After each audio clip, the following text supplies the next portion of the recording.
পক্ষে আমরা বিএনপিকে আমরা সবিনয় অনুরোধ করব যে আপনারা এই কর্মচারীদের পেটে লাথি দিয়েন না, আপনারা অন্য কিছু নিয়ে দর কষাকষি করুন তত্ত্বাবধায়ক বা অন্তর্বর্তীকালীন সরকারের সাথে।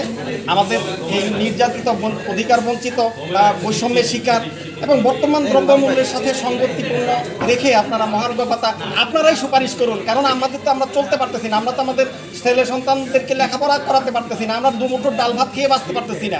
তাহলে আপনারা এই দ্রব্যমূল্যের ঊর্ধ্বগতিতে কর্মচারীদের পেটে কেন লাথি দেবেন? আপনারা অন্য কিছু নিয়ে দর কষাকষি করুন। প্রয়োজনে আমরা যে সাপ্তাহিক কর্মসূচির কথা ঘোষণা করা হয়েছে, এটা আমরা বাংলাদেশ প্রশাসনিক কর্মকর্তা বাস্তবায়ন পরিষদ গভীরভাবে আমরা অবজারভেশন করতেছি। আমরা পরিস্থিতি সাপেক্ষে আমরা সিদ্ধান্ত নিব যে আমরা সেখানে কী করব। ন্যায্য দাবির পিছনে বাংলাদেশ প্রশাসনিক কর্মকর্তা বাস্তবায়ন পরিষদ আগেও ছিল, এখনও আছে। আশা করি যে ভবিষ্যতেও প্রত্যেকটা ন্যায্য দাবির পিছনে বাংলাদেশ প্রশাসনিক কর্মকর্তা বাস্তবায়ন পরিষদ সমর্থন দিয়ে যাবে। মহার্ঘ ভাতার যে কমিটি হয়েছে সেই কমিটির অনুলিপি কিন্তু অর্থ মন্ত্রণালয়ের উপদেষ্টা বরাবর অনুলিপি আছে, তারপরও উনি কিভাবে এটা অস্বীকার করে যে জানি না? এই জিনিসটা আসলে আমার মনে হয় এটা হচ্ছে সরকারি কর্মচারীদের মধ্যে একটা বিশ্ব প্রতারণা।